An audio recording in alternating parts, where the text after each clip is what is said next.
some newcomers, and you're getting them back on the court now. I guess how's it been so far, kind of with everybody back together? It's been awesome. I'm so excited to see these guys because you got 8 guys that didn't play last year that are going to be playing this year, and just to see the new team start to develop its own identity and its own work habits and its own chemistry, and that these guys have came a long ways in a short period of time in all those factors already.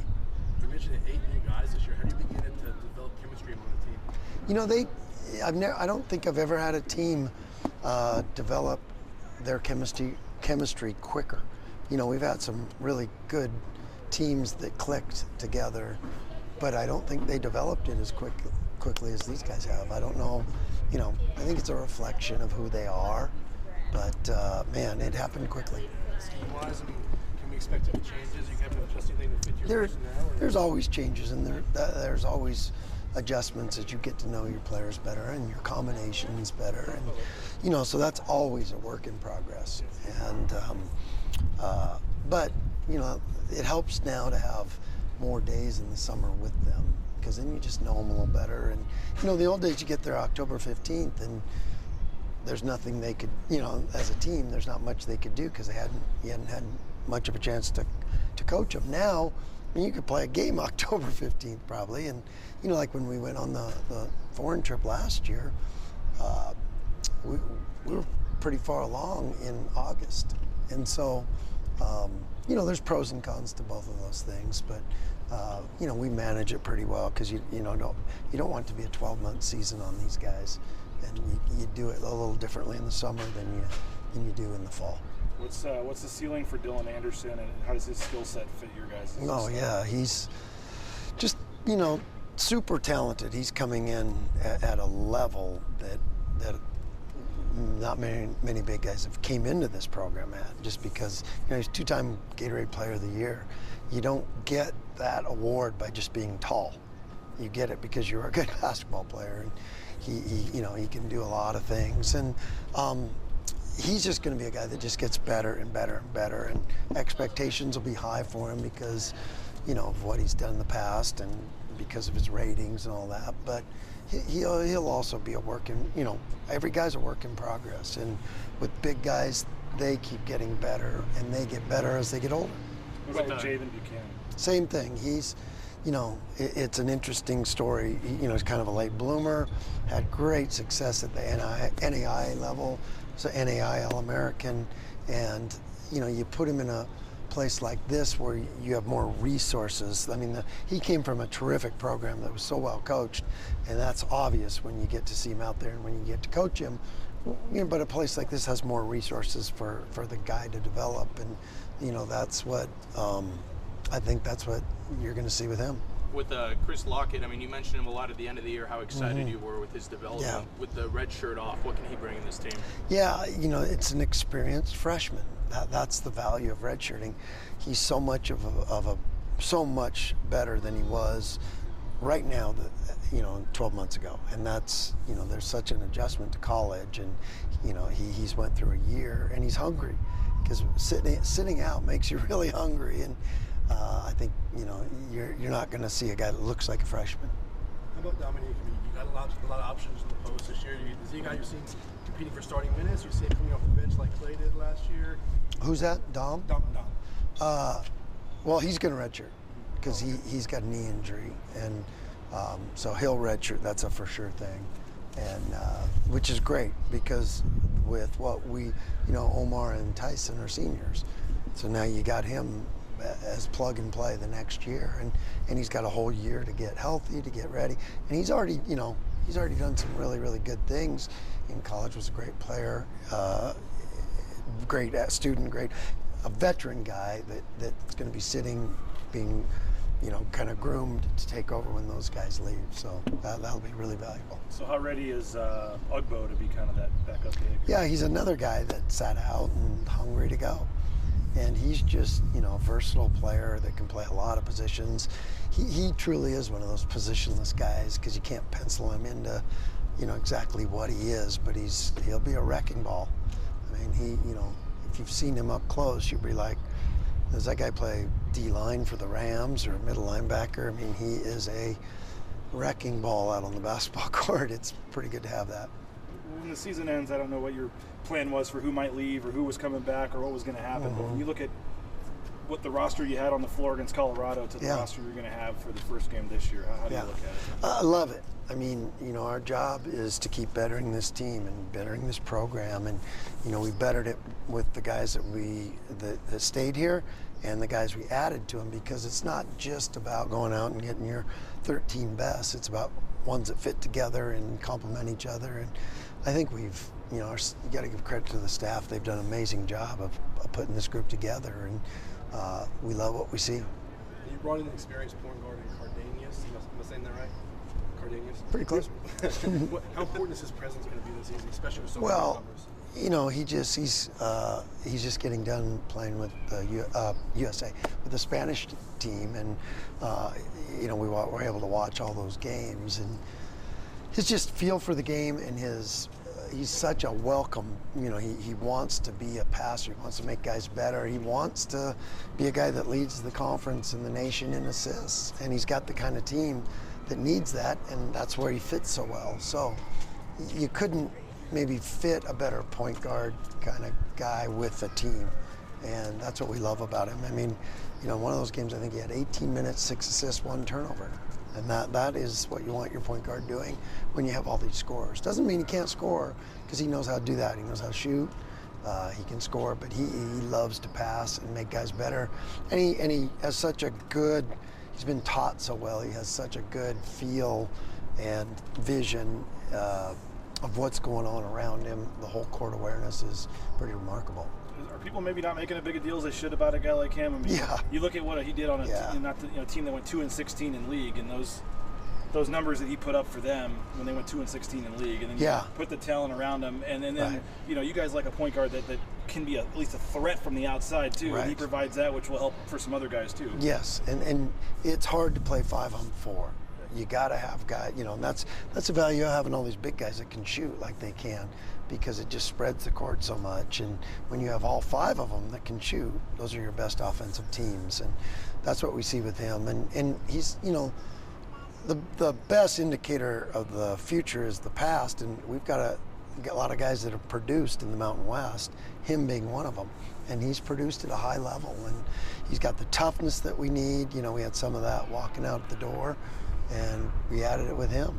And the toughness, the experience, and the leadership is hard to get. And some of his numbers stacked up, when you put him nationally against some of the best point guards in the draft and in the whole United States. So we're pretty happy to have him on this squad. And we've got some young guards that are going to learn so much from playing against him every day and watching him every day and playing with him. So the value of that is amazing. How about a young guy like Julian? He's coming in as a freshman. What's it going to take for him to get some minutes early? Yeah, what a great athlete. I mean, this kid could, there's a lot of sports he could play, pretty much pick one, anyone. But he's also got a great feel, and the range he has will help offset losing Max's range, because Max averaged his average 3-pointer made was 25 feet 6 inches. Julian's that kind of player where he can shoot the deep ones, and that even spreads the floor even more, because you don't appreciate guys sometimes until they walk out. I mean, we do as coaches, but maybe the fans don't. We're going to really miss the way Max could spread a floor out for the other guys. And I think Julian, and we got a lot of good shooters, but his range has really impressed me so far. Can Andrew be one of those guys? And yes. We saw it in glimpses, but how much is he ready to kind of take that? Yeah, it's always a big jump from their freshman year on. And I think you're going to see that with Andrew. He's just getting more comfortable.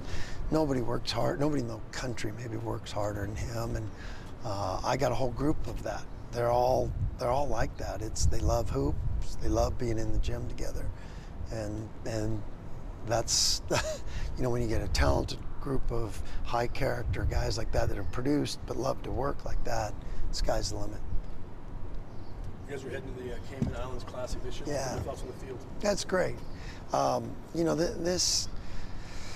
this day and age, you know, in the old days, you knew who was in the field 2 or 3 years in advance, and it stayed that way. And now everything's just such a moving, shifting target that it, you know, I mean, some of these multi-team events that we've been in, the fields have been amazing, you know, and this is a good one, you know, where it's going to be a great opportunity, great place to go, awesome gym, really, really well done tournament. So there's so many things to value there, but you know, sometimes you don't know who you're going to get anymore because you think you're getting this, and then the field changes. And so, but it's an awesome event, and it's going to be a great experience for our guys. You guys kind of saw it last year with the Myrtle Beach tournament and the Canada tour, but in terms of we were in Orlando last year. You were where? We were Orlando. Yeah. So you were in Orlando last year and Canada. In terms of building that chemistry, how important are these early season games? Yeah, against quality opponents? They're great, and just to take guys to somewhere they've never been and see a part of the world they haven't maybe, you know, ever seen, and those kind of are lifetime experiences for kids and coaches and, you know, the people, the fans. Hopefully we get some fans down there because it's a great place. You know, last time we were down there, we swam with the manta rays or sea rays, and we kissed one. And if you kiss them, it's 7 years of good luck, and I think that panned out. So, you know, we got to get down there and kiss another one. In terms of the schedule, I mean, not to look back, but what kind of research did you guys do, and when it comes to what the committee's looking at? I know the committee changes a little every year, but in terms of... I think it talks out of both sides of its mouth sometimes. You know, you talk about hard schedule, you talk about winning road games. We were 7-2 in conference games on the road, beating some quality opponents. And, you know, so it's just, let's schedule as tough as we can. That's our formula. We know how to get out large bursts. We know how to do that, and just do our thing, you know, and worry about the human side of the committee. Let them worry about that, because you know, you can't think that you know when it's the way it is, because it's a moving target, and it's super subjective, and they do the best they can. Probably got the top 2 seed lines right, but then there's so many things to juggle below that make it, you know, fluid, and make it maybe a little, what depending on what your perspective is as a fan or as a coach, or it's going to seem unfair below that maybe sometimes. But you just keep doing what you do and do it at a high level, keep knocking up the door, and eventually you're going to get the right breaks. And you know, I've been through this a lot, and I've been through it a lot before, you know, going way back. One of our teams at Gonzaga, we were 6th in the country, and we got a 6th seed, you know, and it was a terrible seed. We had to play Wyoming in New Mexico. Advantage Wyoming at altitude, which they're from 7,000 feet, at a team in their league. They've already played there, and they were really good in there, you know. So we just had to do it, and well, the next year maybe we got another break, you know. So sometimes you're going to get the bad breaks. Sometimes you're going to get, hopefully if you go enough times and you keep knocking on the door, you get the good breaks. And, you know, this year, obviously, it's panning out now. I mean, Colorado's going to have 3 guys drafted, 2 in the top 18. I mean, it was them and UConn and Kentucky, I think, with 2 in the top 18. I mean, one of them won the national championship. You know, so that's a pretty good formula when you have players that are getting drafted in the top 20. That means they were a good team. But you're not you didn't create the scheduling differently this year because of what happened last year? Or? Well, I don't know what tweaks you could do, because you know, we went out and played great teams. I mean, I think one of the committee members said something about, well, a loss to Clemson. Well, Clemson ended up being an Elite 8 team, you know. So how do you know, what do you do? Not play Clemson? I don't know the answer to that. How do you change that? No, we want to play quality opponents, and you know, we got a ACC team coming to this arena. We're opening with a team that just beat Kentucky in the NCAA tournament, that historically is, you know, got one of the winningest coaches in the history of basketball. So we're going to schedule aggressive. We're going to try to get as many great games around this area for our fans. We're going to try to, you know, be on the cutting edge of what as the rules change, to be able to do creative things for our fans, for our players, you know, for NIL possibilities. All these things come into play, but it's never going to change about us not going out and finding as many great teams to play. Now, the number of non-league games that you're playing is less and less now because we're moving up to 20 games. So, you know, there's an adjustment there. We got to figure that out a little bit. Obviously, NIL has changed the landscape for a lot of teams in terms of recruiting and retaining talent. You know, there were the reports earlier this year of Abo getting a big payday to go to USC. I'm just curious on what are your thoughts moving forward about your ability to retain talent and how you guys stay competitive in that market? Well, you know, the great thing about this place is I think we've been ahead of the game in NIL space, and you know, whether it's 6 months ahead or 12 months, we're just trying to be innovative and stay ahead. And you know, our administration's on board, and we've got a unique place here in Boise that supports athletics and supports these student athletes and appreciates them. We appreciate Ashton and Tyson and Omar and these guys that have made a commitment to stay here. And you know, our fans need to, we need to rally if we want to stay competitive at the highest level, because you can like it or not like it, but it's the way it is. And the ones that survive are the ones that evolve, and our programs have evolved, and this university keeps evolving. But we have to just, you know, you have to do it so quickly, you know, as these rules change, you got to evolve with them. And you almost have to evolve in anticipation with what the rules are going to be. Because, you know, like last year, we paid attention to the rules, and guys were supposed to have to sit out a year if they transferred twice, and that rule halfway through the season was gone.